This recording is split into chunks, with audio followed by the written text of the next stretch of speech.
Lukamu masih melebar, Raden. Oh, kapak itu pasti beracun ganas. Aku masih bisa menahannya, Ratu. Tegas Raden bagai orang tak kenal menyerah. Ia segera lepaskan diri dari pelukan Ratu Rubah. Luka lebarnya sama sekali tak dihiraukan, karena pada saat itu ia melihat wajah setan telah bangkit dengan menggeram. Seluruh tubuhnya mengeras, otot-ototnya mulai bertonjolan, kedua mata angker itu menyala merah. Pertanda ia sedang kerahkan tenaga dalam untuk lepaskan jurus berbahaya. Raden buru-buru menerjangnya sebelum jurus berbahaya itu dilepaskan lawannya. Dengan satu lompatan bersalto cepat seperti kipas angin, Raden menerjang wajah setan yang sedang menyeringai menyeramkan. Hush, hush, Kedua telapak kaki Raden tepat kenai muka si wajah setan. Cahaya merah membias lebar dalam sekejap. Lalu cahaya itu padam dan kulit wajah yang terkena tendangan pasak bumi itu hangus seketika. Rambut si wajah setan terbakar kepulkan asap yang baunya tak sedap. Beberapa kejap kemudian si wajah setan tumbang tanpa bernyawa lagi. Hore! Para pengepung bersorak menjemput kemenangan Raden. Ratu Rubah tampakkan senyum kegembiraannya. Ia segera menyuruh beberapa anak buahnya untuk membuang mayat si wajah setan. Sementara itu, Raden segera dibantu melangkah masuk ke kamar. Lukamu harus segera kusembuhkan sebelum racun itu makin merobek sekujur lenganmu, Raden. Ujar Ratu Rubah masih menyimpan kecemasan. Pada saat itulah badai datang bersama kilatan cahaya petir. Kemudian hujan turun dengan deras dan matahari sirna dari peredarannya. Ratu Rubah punya kekuatan penyembuh pada air liurnya. Air liur itu bukan saja cepat mengeringkan luka, namun juga membuat luka menjadi rapat dan beberapa saat kemudian luka itu lenyap tanpa meninggalkan bekas. Biasanya, jika para pengikutnya terluka, cukup diludahi oleh Ratu Rubah. Maka, luka itu akan sembuh dan hilang sendiri dalam waktu tak sampai 100 helaan napas. Karenanya, para pengikut Ratu Rubah bertubuh mulus semua, baik yang lelaki maupun yang perempuan. Karena setiap mereka terluka, lukanya tak pernah meninggalkan bekas. Tetapi yang dilakukan sang ratu terhadap Raden saat itu bukan dengan cara meludahi luka tersebut. Setelah darah yang berlumuran di lengan Raden dibersihkan dengan air hangat, tubuh Raden dibaringkan di atas ranjang. Hanya sang ratu dan pasangan kencannya yang berani masuk di kamar itu dan berbaring di ranjang tersebut. Raden dibaringkan dalam keadaan tanpa baju dan hanya mengenakan selimut pada bagian perut ke bawah.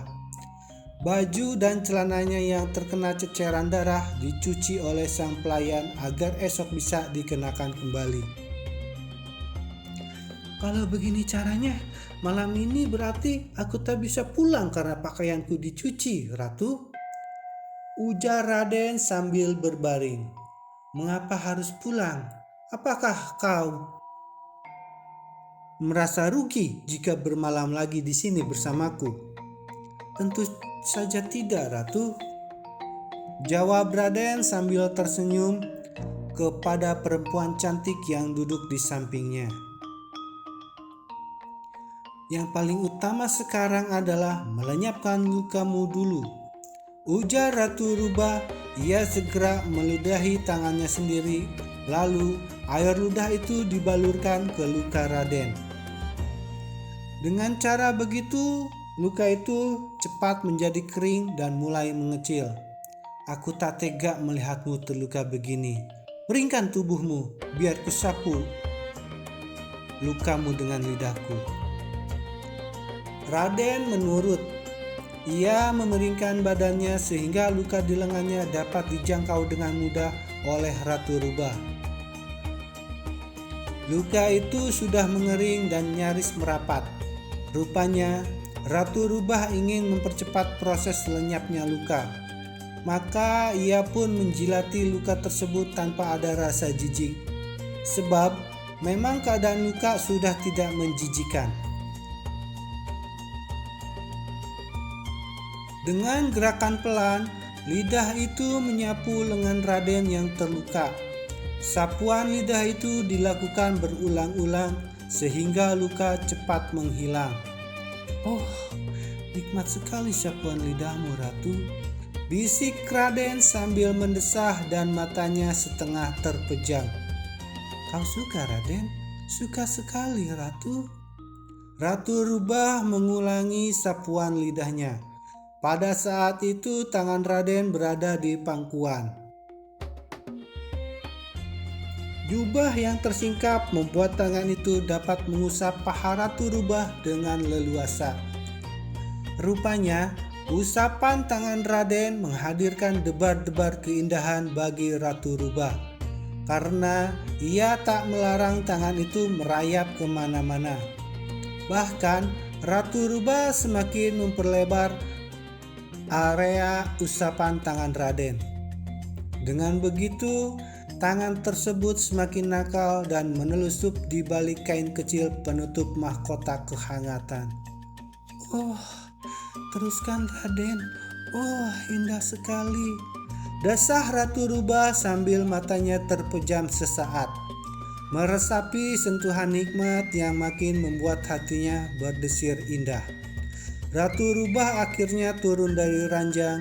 Ia berdiri di lantai, sementara Raden masih tetap dalam posisi miring menghadap ke arah Ratu Rubah.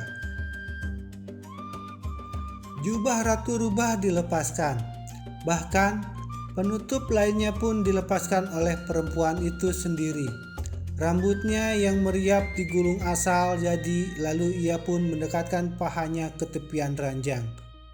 Dengan begitu, bukan saja tangan Raden yang dapat menjangkau paha itu, melainkan mulut Raden sangat mudah menjangkaunya. "Lakukanlah seperti tadi, Raden," bisik Ratu Rubah sambil mendekatkan mulutnya ke telinga Raden. Mulut itu segera menjulurkan lidah dan lidah itu mulai menyapu daun telinga Raden.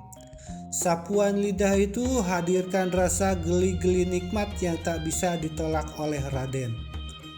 Ratu Rubah masih tetap berdiri dan membungkuk menyapu belakang telinga Raden dengan lidahnya. Bahkan sapuan itu menjalar ke leher dan beberapa kali memanggut leher tersebut. Raden bagaikan dilambungkan ke angkasa menerima kehangatan seperti itu. Sedangkan Ratu Rubah sendiri juga merasakan keindahan yang cukup dalam, karena pahanya dipagut-pagut oleh Raden. Sesekali lidah Raden merayapi paha, namun sesekali pula menggigit kecil, menimbulkan keindahan yang membuat Ratu Rubah terpekik lirih. "Oh, terus Raden, terus. Oh, terus naik Raden," bisiknya dalam desah.